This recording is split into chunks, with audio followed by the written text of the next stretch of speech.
Everybody ready? Good afternoon. Basically a week away from our exhibition game now. We had our closed door scrimmage against UCLA. Learned a lot about the team. Excited for this year's group. I mean, I like the fact that we got behind and found a way to come back and tie it at halftime. I don't like the fact we were 18-2 behind, but I like the fact we fought back, tied it up at halftime, 45 all, and then really competitive second half against a really good UCLA team. So the things you want out of a closed door scrimmage, you want to see kind of where you're at. We found that out. You want to find areas you need to grow in. We found those areas. And then you want to get through it without anyone getting hurt. And both teams came through it without anybody getting hurt. So we're already in the film room watching it, learning from it. And that's the great thing about this group. They want to be taught. They want to learn. They're not excuse makers. They want to be coached, and we'll coach them hard this week and try to get better leading into the regular season that starts November 7th against Cal State Fullerton. Coach, we saw reports of who started the game, who got the most minutes. Are you any closer to determining the starting five and who the closing unit's going to be? Yeah, we'll go through this next exhibition and leading into the regular season. I mean, I started Keshad and Lamont, Darian, Matt, and Nathan, and I didn't start Jaden. And then you look up, and I think Jaden probably played the most minutes other than Darian. So sometimes you get caught up on who's starting instead of who's finishing. And so this will be a fun group to figure that all out. I played all 12 guys. All 12 scholarship guys played in the scrimmage, and we wanted to win. You always want to win. But we didn't want to try to win at the expense of not seeing what we had on the floor. A lot of different combinations, so I liked what we saw. I guess I was most intrigued with playing Keshad at a small forward some, because he's so good and Jaden's so good. That's the position that seems to be, where the most competition is. And then Elijah Saunders, our freshman, had 7 points in the first half in 6 minutes. And so we're really deep at that kind of power forward, stretch forward position. And we got to find a way maybe to play a bigger lineup at times to get them all on the floor. Last year, Matt Bradley seemed like his best passes came out of isolation. Is that still something that we should look forward to seeing this year to kind of utilize his passing ability? Yeah, I mean, whether I call isolation for Matt or not, he seems to find his way into isolation. So he's good at it. So sometimes coaches can overcoach their team. Matt knows what he's good at. Like I said, he was second on the team in assists, so I like the ball in his hands. He can score a lot of hard shots, and so he's going to have to be not only a great scorer, but a great playmaker for us this year. When you reflect back to last season, all the video you looked at in the offseason, were you shocked that it was a struggle at times to produce points and score? Yeah, Lee, we want to score. Like I said, nobody likes offense better than me, and so, we struggled to score at times last year. This year, to put up 87 is the good news, and you give them 89, you're like, what happened to the number 2 defense in the country? So sometimes when you score quicker, the other team has more possessions and they're going to score more points. And so that was kind of fun to watch. So down the stretch, we got beat because we fouled them almost every possession, and we gave up offensive rebounds, even though we out-rebounded them by 10, and we had 20 offensive rebounds. Those are 2 good rebounding teams, and so we have to clean a lot of stuff up going into the regular season. But I think we'll get there. When you looked at video of Darian of the Seattle U, what were the dynamics that you said, wow, this equates to what we do here, or he can play at this next level? Yeah, well, obviously, Lee, you knew, like you said, we had trouble scoring the ball. And so when you can take someone from another team that averaged 18 a game, 6 assists, those numbers translate.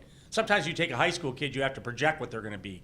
But when you take a college transfer, you can watch tape, see them against college competition, and kind of know what you're getting. And so Darian is not disappointed. He's everything we thought he would be.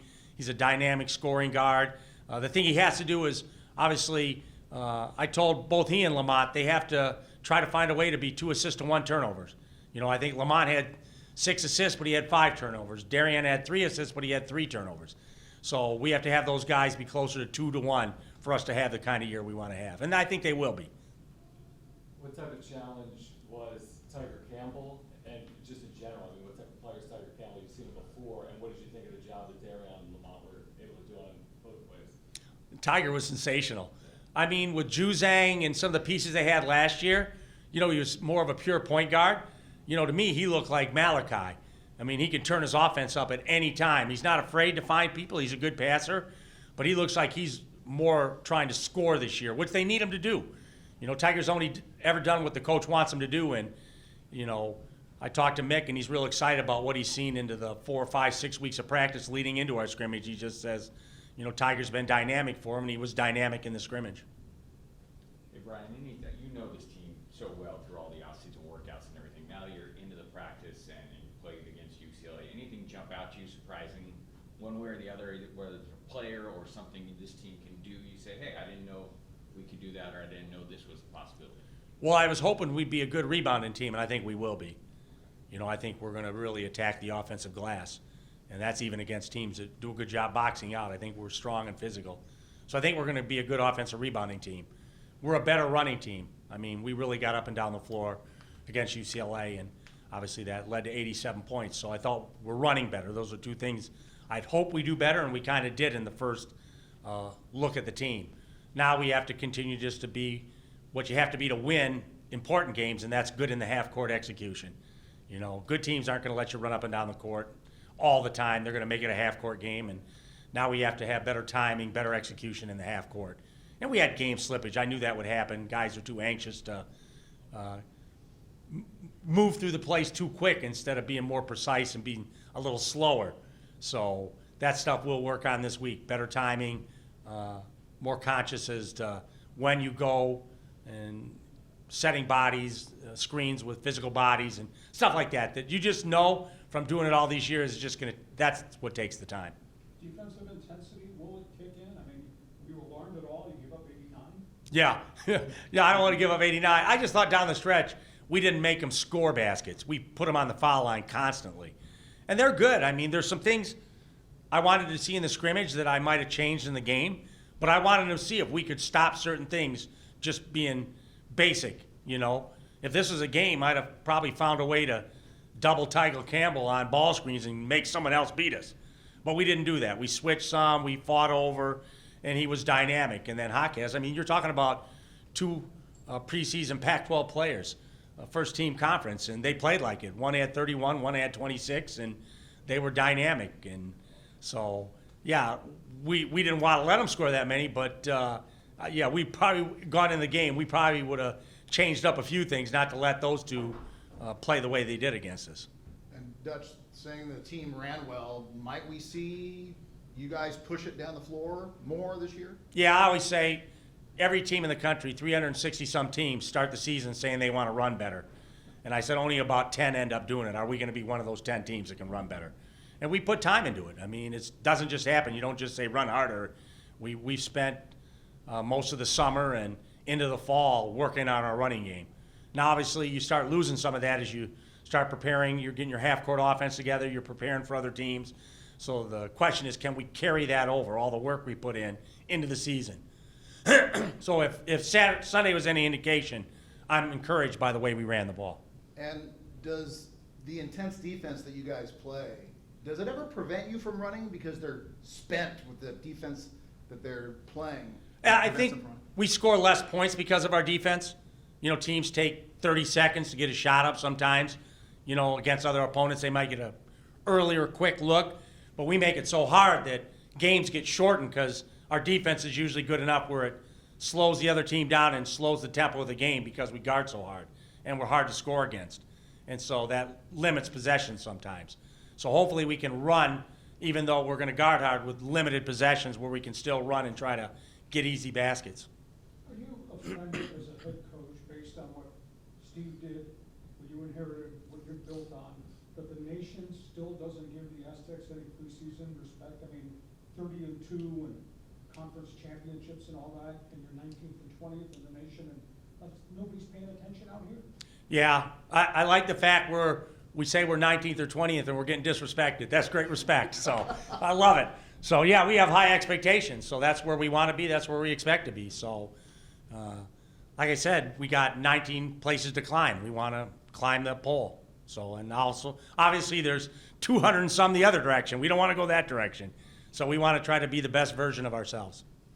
There was an article last week about the NCAA contemplating a summer league in August. you heard about that or seen that? And if so, what are your thoughts on that? You know, we played a Swiss Summer League here in town. They have different leagues you can play in. They have them in LA. So I think it's good for the guys. So much more about basketball now is they get individual trainers and they just work on their individual games. But at some level, you have to play 5-on-5 to be good at basketball. So I like opportunities where they can play competitive 5-on-5 games over the summer. And so if that's something that the NCAA thinks is important, then I'd be in favor of it. Is it important to see the team in front of fans? San Diego Christian, they get a chance to play, in VA House with people in the building. What type of opportunity does that present for them? Yeah, it's more about the routine, John. It's like, here's when you get to an Aztec game. Here's how we warm up. Here's what's expected. So when we get to Fullerton, it's not the first time they've gone through a game day routine. So I like the closed door scrimmage. The competition was great. Now it's about, I'm a big routine guy. You're here an hour and a half before the game. We're stretching 60 minutes before the game. Like every day, you got to prepare the same for every game. Can't show up late for one and then be 5 minutes late for stretching and then expect to be the same team. So in that regards, as much freedom as I give them on the offensive end, as far as routine, I'm pretty rigid. And so I like to get them ready for a game day routine. Anything else for Coach? What are you hoping to see out of the scrimmage next week, kind of leading up to Cal State Fullerton, despite just the win? Just probably play to the best of our ability, look at everybody again. Hopefully it's a kind of game where I can look at all 12 guys, give everybody an opportunity to play so I can get a real evaluation of what they're doing in game minutes. And then just see that whatever deficiencies we had against UCLA, have we improved on. It sounds like turnovers were an issue. I wasn't happy. We only had 13 for a team that's really good. So it's not that high, but it's who had them. I didn't like the fact that Darian on Lamont had 8 of the 13, my primary handling guards. So I want them to be better with the ball, more cautious, maybe at the expense of making the spectacular play. I want them to be sure with the ball. Seems like you have enough talent and depth to play almost any kind of game, but do you feel like there's a sweet spot of what's the best tempo or pace to play? That's what we're going to have to find out. You can only play games to know that. So obviously I want to play fast at the offensive end, and then defensively we got to decide if we're going to get out and pressure more, use our depth to our advantage, try to wear teams down. We have a lot of players, so that's something we're looking at, maybe extending our defense a little bit more. Last year with attendance, with the COVID restrictions and rules, it didn't seem like the building was always full. Do you think that you expect that to be a little different this year with a lot more home field advantage or home court advantage? I think we'll have a better chance. I wish the Padres were in the World Series, but they're not playing, and so people are looking for something to do. So come to an Aztec game. So hopefully we'll fill the building up, and people are excited to be back in VA House with not all the restrictions they've had to deal with in the past, and we'll have full houses for most of the games. Based on all the players back, what you added JUCO-wise or transfer-wise, and then freshmen, do you think this has the potential to be 30-2? 30-2, I'd love that. I'd love to think that. So that's part of the journey. I know we've scheduled thinking we're going to be really good. So the question is, can we answer those expectations? And we won't know that till we play. Coach, thank you very much. Thanks, everybody. Thanks,